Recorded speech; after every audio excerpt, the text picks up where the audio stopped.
Paris എന്ന മനോഹരമായ നഗരത്തിൻ്റെ വീഥികളിലൂടെ സഞ്ചാരം തുടരുമ്പോൾ മനോഹരമായ ഈ നഗരത്തിലെ അതിമനോഹരമായ കാഴ്ചകളും കണ്ട് ഇപ്പോൾ ബസ്സിൽ സഞ്ചരിക്കുമ്പോൾ ഞാൻ ഈ നഗരത്തിൻ്റെ ചരിത്രത്തെക്കുറിച്ചാണ് ചിന്തിച്ചുകൊണ്ടിരിക്കുന്നത്. 1853 മുതൽ 1870 വരെ നഗരാധിപതിയായി ചുമതലയേറ്റ ജോർജ് യൂജിൻ ഹൗസ്മാൻ 3 ഘട്ടങ്ങളിലായി പാരീസിനെ ഏറ്റവും ഗതാഗത സൗകര്യങ്ങളുമുള്ള പാരീസ് ആയിരുന്നു അദ്ദേഹത്തിൻ്റെ സ്വപ്നം. വ്യാവസായിക വിപ്ലവം സാധ്യമാക്കിയ ഒട്ടനേകം കണ്ടുപിടുത്തങ്ങൾ ഹൗസ്മാൻ ഉപയോഗപ്പെടുത്തി ഇതിനായി. പക്ഷേ ഹൗസ്മാന്റെ സംരംഭങ്ങൾ നിശ്ചിത വിമർശനങ്ങൾക്കും വഴിതെളിച്ചു. ആർക്ക് ദി ട്രയംഫിന് ചുറ്റുമുള്ള പാതകൾക്ക് വീതി കൂട്ടി അതിവിപുലമായ നക്ഷത്രാകൃതിയിലുള്ള കവലയ്ക്ക് രൂപം നൽകിയതും ഹൗസ്മാനാണ്. നക്ഷത്ര ചത്തുരം എന്നർത്ഥം വരുന്ന ലാപ്ലേസ് ദുലേർ റൈച്വൽ ഇന്ന് ചാൾസ് ഡിഗാൾ ചത്തുരം എന്നറിയപ്പെടുന്നു. വർദ്ധിച്ചു വരുന്ന ജനസംഖ്യയും ഗതാഗത ആവശ്യങ്ങളും കണക്കിലെടുത്ത് പാരീസിൽ മെട്രോ നിർമ്മാണത്തിനുള്ള പദ്ധതികളും അദ്ദേഹം രൂപകൽപ്പന ചെയ്തു. ആദ്യത്തെ 14 വർഷം യൂറോപ്പിൻ്റെ സുവർണ കാലഘട്ടത്തിൻ്റെ തുടർച്ചയായിരുന്നു. ഏതാണ്ട് 1 വർഷത്തോളം നീണ്ടുനിന്ന ലോകമേളയും വേനൽക്കാല ഒളിമ്പിക്സും പാരീസിലേക്ക് അനേകായിരം സന്ദർശകരെ ആകർഷിക്കുകയുണ്ടായി. പക്ഷേ അധികം താമസിയാതെ 2 ലോകമഹായുദ്ധങ്ങൾ കനത്ത ആഘാതം യൂറോപ്പിന് ഏൽപ്പിക്കുകയുണ്ടായി. 2ാം ലോകമഹായുദ്ധകാലത്ത് നാമമാത്രമായ ഒരു ഭരണകൂടമാണ് ഇവിടെ നിലനിന്നിരുന്നത്. എന്നാൽ പാരീസ് ജർമ്മൻ അധീനത്തിലുമായിരുന്നു. പാരീസിലെ മിക്ക പ്രധാന കെട്ടിടങ്ങളും നാസികളുടെ കാര്യാലയങ്ങളായി മാറ്റപ്പെടുകയുണ്ടായി. യുദ്ധാനന്തരം ഫ്രാൻസ് വീണ്ടും ജനാധിപത്യത്തിലേക്ക് തിരിച്ചെത്തിയെങ്കിലും അൾജീരിയൻ പ്രശ്നവും വ്യാപകമായ വിദ്യാർത്ഥി പ്രക്ഷോഭങ്ങളും നഗരത്തിൽ കോളിളക്കമുണ്ടാക്കി. മാർക്സിസ്റ്റ് ചിന്തകൻ പുതിയൊരു സാമൂഹിക വിപ്ലവത്തിന് നേതൃത്വം കൊടുത്തു. 1889 ഫ്രഞ്ച് വിപ്ലവത്തിൻ്റെ 200ാം വാർഷികത്തോടനുബന്ധിച്ച് ആധുനിക രീതിയിലുള്ള നാടകവേദി 1989 ഇവിടെ ഉദ്ഘാടനം ചെയ്യപ്പെട്ടു. സാമ്പ്രദായികമായി ഇരുകരകളും വലം കര ഇടം കര എന്നാണ് അറിയപ്പെടുന്നത്. സെയിൻ നദിക്ക് വീതി കുറവാണ്. ഏറ്റവും കൂടിയത് 200 മീറ്റർ, ഏറ്റവും കുറഞ്ഞത് 30 മീറ്റർ എന്നിങ്ങനെയാണ് ഈ നദിയുടെ വീതി ഇവിടെ കണക്കാക്കുന്നത്.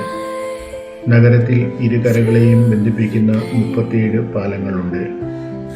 ചിലത് കാൽനടക്കാർക്ക് മാത്രമായി ഉള്ളവയും കൂടിയാണ്. നദിയിൽ പണ്ട് 5 ദ്വീപുകൾ ഉണ്ടായിരുന്നതായി രേഖകളുണ്ട്.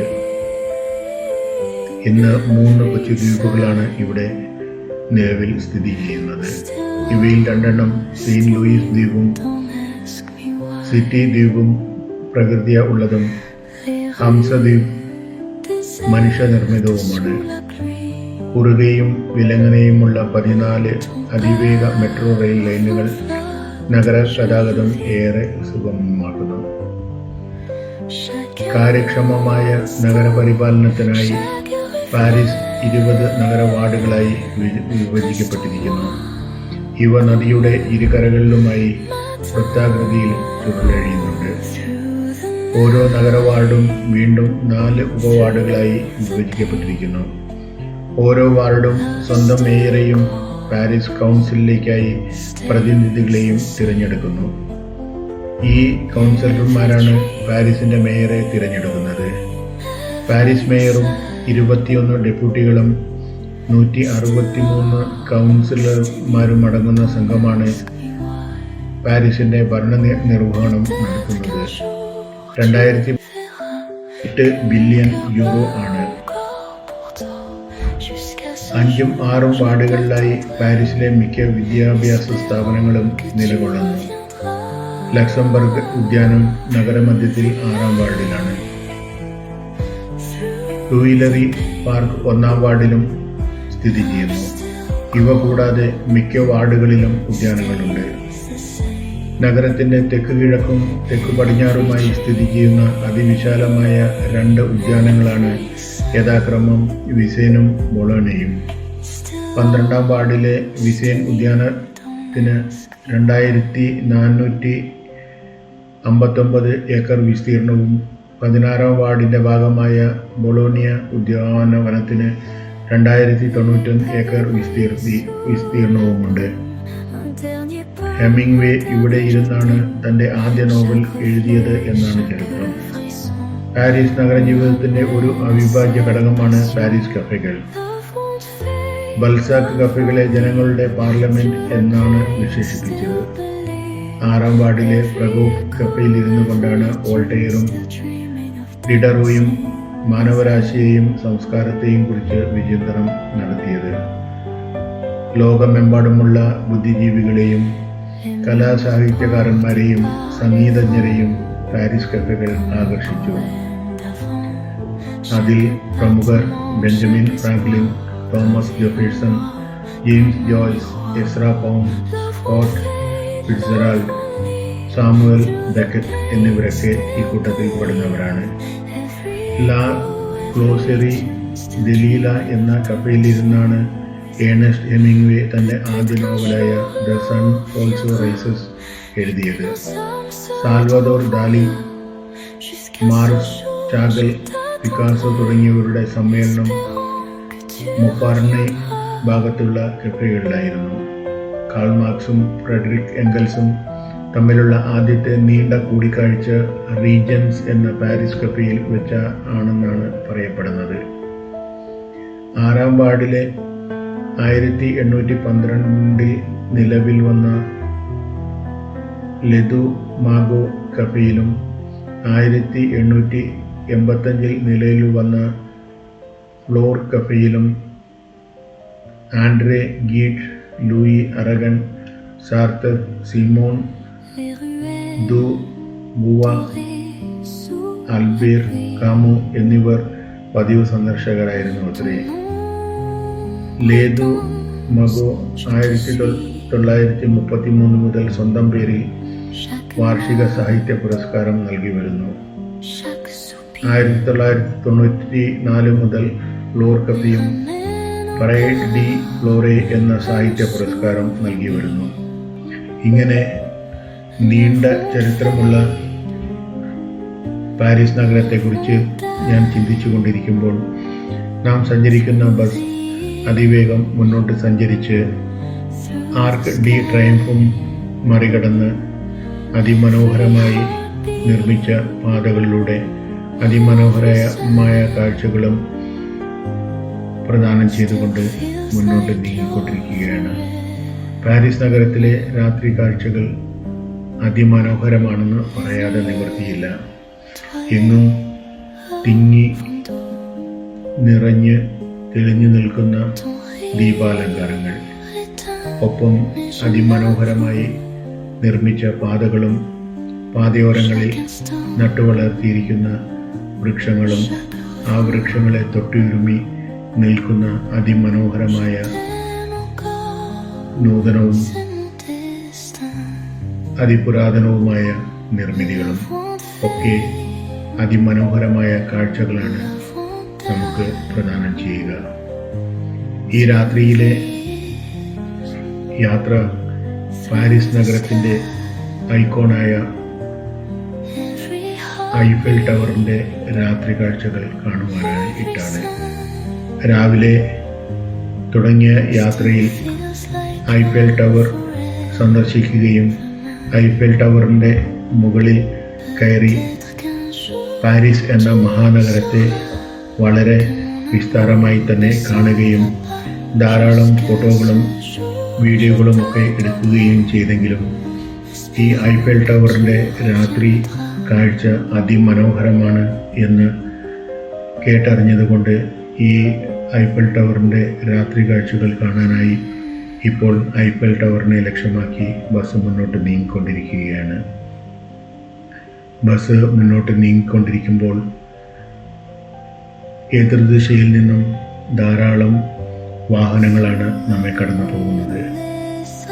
മനോഹരമായി ലൈറ്റപ്പ് ചെയ്ത വീതികളിൽ അതിമനോഹരമായി ഒരുക്കിയിരിക്കുന്ന വീതികളിലൂടെ മനോഹരമായ ലൈറ്റപ്പ് ചെയ്ത വൃക്ഷങ്ങൾക്ക് നടുവിലൂടെ ഉള്ള ഈ സഞ്ചാരം ഒരു സ്വർഗതുല്യമായ സഞ്ചാരമായി നമുക്ക് തോന്നുമെങ്കിൽ അതിലൊരു അത്ഭുതവും വിചാരിക്കാനില്ല. കാരണം കവിതാക്കളുടെ പറുദീസയായ ഈ പാരീസ് നഗരം അത്ര മനോഹരമായിട്ടാണ് രൂപകൽപ്പന ചെയ്തിരിക്കുന്നതും ഇപ്പോൾ പരിപാലിക്കപ്പെട്ട് വരുന്നതും. ലോക സമ്മേളനങ്ങളും കലാസാഹിത്യ സമ്മേളനങ്ങളും ഒക്കെ അരങ്ങേറുന്ന ലോക പ്രശസ്തമായ ഒരു നഗരമാണ് ഈ പാരീസ് നഗരം. ലോക പ്രശസ്തമായ കമ്പനികളുടെ പ്രധാന ഓഫീസുകളും അതുപോലെ തന്നെ ലോകപ്രസിദ്ധരായ കമ്പനികളുടെ ഷോറൂമുകളും ഒക്കെ ഉള്ള ഒരു മനോഹരമായ നാടാണ് ഈ പാരീസ് എന്ന മഹാനഗരം. അതിലൊക്കെ ഉപരിയായി ഈ പാരീസിൻ്റെ അതിമനോഹരമായ കാഴ്ചയാണ് ഇവിടെയുള്ള ഐഫൽ ടവർ. ഈ ഐഫൽ ടവർ കാണാനായിട്ടാണ് ഇപ്പോൾ നാം എത്തിക്കൊണ്ടിരിക്കുന്നത്. നാം എത്തുമ്പോൾ തന്നെ ഇവിടെ ധാരാളം ആൾക്കാർ ഈ ഐഫൽ ടവറിൻ്റെ രാത്രി കാഴ്ചകൾക്കായി ഇവിടെ ഒത്തുചേർന്നിരിക്കുന്നു. അവരോടൊപ്പം നാം ഈ ഐഫൽ ടവറിൻ്റെ രാത്രി കാഴ്ചകളിലേക്ക് നീങ്ങുകയാണ്. ഈ മനോഹരമായ കാഴ്ചകൾ നമ്മുടെ മനസ്സിലേക്ക് ആവാഹിക്കാനും ക്യാമറകളിൽ പകർത്തുവാനും. ഫ്രാൻസിലെ പാരീസിൽ സ്ഥിതി ചെയ്യുന്ന ഇരുമ്പ് ഗോപുരമാണ് ഐഫൽ ഗോപുരം. 1889 മുതൽ 1931 വരെ ലോകത്തെ ഏറ്റവും ഉയരം കൂടിയ മനുഷ്യനിർമ്മിത വസ്തു എന്ന ബഹുമതി ഈ കെട്ടിടത്തിന് സ്വന്തമായിരുന്നു. 1889 ഫ്രഞ്ച് വിപ്ലവത്തിൻ്റെ 100ാം വാർഷിക ആഘോഷത്തോടനുബന്ധിച്ച് നടത്തിയ പ്രദർശനത്തിലാണ് ഈ ഗോപുരം ഉദ്ഘാടനം ചെയ്യപ്പെട്ടത്. ഇരുമ്പ് ചട്ടക്കൂടിൽ 300.65 മീറ്റർ ഉയരത്തിൽ നിർമ്മിക്കപ്പെട്ടിരിക്കുന്ന ഗോപുരത്തിൻ്റെ 4 മുട്ടുകൾ 188.98 മീറ്റർ ഉയരത്തിൽ വെച്ച് യോജിക്കുന്നു. വിവിധ തലങ്ങളിലായി 3 പ്ലാറ്റ്ഫോമുകളാണ് ഈ ഗോപുരത്തിനുള്ളത്. 1789 ഫ്രഞ്ച് വിപ്ലവത്തിൻ്റെ 100ാം വാർഷികത്തോടനുബന്ധിച്ച് 1889 മെയ് 6 മുതൽ ഒക്ടോബർ 31 വരെ നടന്ന എക്സ്പോസിഷൻ യൂണിവേഴ്സാലെ എന്ന പ്രദർശനത്തിനു വേണ്ടിയാണ് ഐഫൽ ഗോപുരം നിർമ്മിച്ചിരിക്കുന്നത്. ഗസ്റ്റേവ് ഐഫേലിൻ്റെ മേൽനോട്ടത്തിൽ 50ഓളം എഞ്ചിനീയർമാർ ചേർന്നാണ് ഈ ഗോപുരത്തിൻ്റെ രൂപരേഖ തയ്യാറാക്കിയതും ഇത് നിർമ്മിച്ചതും. ശുദ്ധമായ ഇരുമ്പ് കൊണ്ട് 18,038 ഭാഗങ്ങൾ രാജ്യത്തിൻ്റെ വിവിധ ഭാഗങ്ങളിലായി നിർമ്മിച്ച് പാരീസിലെത്തിച്ച് കൂട്ടിയോജിപ്പിക്കുകയായിരുന്നു. ചതുരശ്ര കിലോമീറ്ററിന് 4.5 കിലോഗ്രാം മാത്രമാണ് ഐഫൽ ഗോപുരം അടിത്തറയിൽ പ്രയോഗിക്കുന്ന ബലം. ഇരുമ്പ് ചട്ടക്കൂടിന് 7,300 ടൺ ഭാരമുണ്ട്. ആകെ ഭാരം 10,000 ടണ്ണാണെന്നാണ് കണക്കാക്കപ്പെട്ടിരിക്കുന്നത്. ഐഫൽ ഗോപുരത്തിൻ്റെ ഏറ്റവും മുകളിലുള്ള ഭൂതല സംപ്രേക്ഷണത്തിന് വേണ്ടിയുള്ള TV ആന്റിന 1889 ഗോപുരം നിർമ്മിക്കപ്പെട്ടപ്പോൾ മുകളിൽ സ്ഥാപിച്ചിരുന്ന പതാകയടക്കം 312.27 മീറ്റർ ഉയരമുണ്ടായിരുന്നു. 1991 റേഡിയോ സംപ്രേഷണത്തിനുള്ള ആന്റിന സ്ഥാപിച്ചപ്പോൾ ഉയരം 317.96 മീറ്ററായി ഉയരുകയുണ്ടായി. 2000 കണക്കനുസരിച്ച് ഐഫൽ ഗോപുരത്തിൻ്റെ ഉയരം ഇപ്പോൾ 324 മീറ്ററാണ്.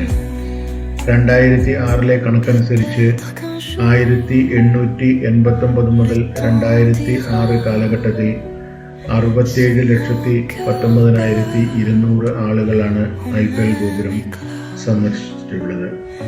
ഇങ്ങനെ പാരീസിന്റെ ഐക്കോണായി മാറിയ അതിമനോഹരമായ ഒരു നിർമ്മിതി കൂടി ഈ ഐഫൽ ഗോപുരം. ഈ ഐഫൽ ഗോപുരത്തിന്റെ അതിമനോഹരമായ കാഴ്ചകൾ കണ്ട് ആയിരങ്ങൾക്കൊപ്പം എൻ്റെ സഹയാത്രികർക്കൊപ്പം ഞാനും ഈ കാഴ്ചകൾ കാണുകയാണ്. അങ്ങനെ ഈ ഐഫൽ ഗോപുരത്തിൻ്റെ ലൈറ്റപ്പ് ചെയ്ത കാഴ്ചകൾ കണ്ടുകൊണ്ടിരിക്കുമ്പോൾ വളരെ മനോഹരമായി തന്നെ മിന്നിത്തിളങ്ങുന്ന 5 നിമിഷ നേരത്തെ ഒരു കാഴ്ച കൂടി അവർ നമുക്ക് പ്രദാനം ചെയ്യുന്നു. വളരെ മനോഹരമായി ലൈറ്റപ്പ് ചെയ്ത് അതിമനോഹരമായി രൂപകൽപ്പന ചെയ്ത് നിർമ്മിച്ചതും പ്രദർശിപ്പിക്കുന്നതുമായ ഈ ലൈറ്റപ്പ് കാണേണ്ട ഒരു കാഴ്ച തന്നെയാണ്. ഗോപുരത്തിന് ഏറ്റവും മുകളിലായി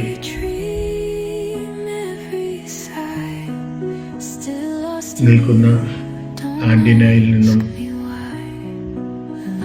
ചുറ്റും കറങ്ങിക്കൊണ്ടിരിക്കുന്ന ഒരു നീലപ്രകാശവും ഈ ഐഫൽ ഗോപുരത്തിൻ്റെ ഭംഗി കൂട്ടുന്ന ഒന്നാണ്. ഇന്നേ ദിവസത്തിൻ്റെ ഒരു പ്രത്യേകത ഐഫൽ ഗോപുരത്തിന് ഒരു മകുടം എന്ന നിലയിൽ പൂർണ്ണചന്ദ്രൻ ഉദിച്ച് ഉയരുന്നതാണ്. ഐഫൽ ഗോപുരത്തിന് അല്പം മുകളിലായി മാത്രം കത്തിജ്വലിച്ച് നിൽക്കുന്ന പൂർണ്ണ ചന്ദ്രനും ഈ ഐഫൽ ഗോപുരത്തിൻ്റെ ഭംഗി കൂട്ടും എന്നതിൽ യാതൊരു സംശയവുമില്ല. ഇങ്ങനെ ഈ മനോഹര ദൃശ്യങ്ങളൊക്കെ സഹയാത്രികർക്കൊപ്പം കണ്ടും ക്യാമറയിൽ പകർത്തിയും വീഡിയോകളായും ഫോട്ടോകളായും ഇതിനെ നമ്മുടെ മനസ്സിലേക്ക് ആവാഹിക്കുമ്പോൾ എന്തെന്നില്ലാത്ത ഒരാനന്ദമാണ് നമുക്ക് ലഭിക്കുക. കാരണം പാരീസ് സന്ദർശിക്കുന്ന ഏതൊരു വ്യക്തിയെ സംബന്ധിച്ചിടത്തോളം പാരീസിലുള്ള 100,000 അതിമനോഹരവും അത്ഭുതകരവുമായ കാഴ്ചകൾക്ക് മകുടം ആകുന്ന വിധത്തിലാണ് ഈ ഐഫൽ ഗോപുരവും അതിലെ പ്രത്യേകിച്ചും രാത്രികാലങ്ങളിലെ ഈ ലൈറ്റപ്പ് ചെയ്ത അതിമനോഹര കാഴ്ചയും. ഇങ്ങനെ ഈ മനോഹരമായ കാഴ്ചകൾ കണ്ട് മനസ്സ് നിറഞ്ഞ് നാം ഇന്ന് തിരികെ ഹോട്ടലിലെത്തുകയും നാളെ രാവിലെ ഈ മനോഹരമായ പാരീസ് നഗരത്തോട് വിട പറഞ്ഞ് യൂറോപ്പ് യാത്ര തുടരുകയുമാണ്.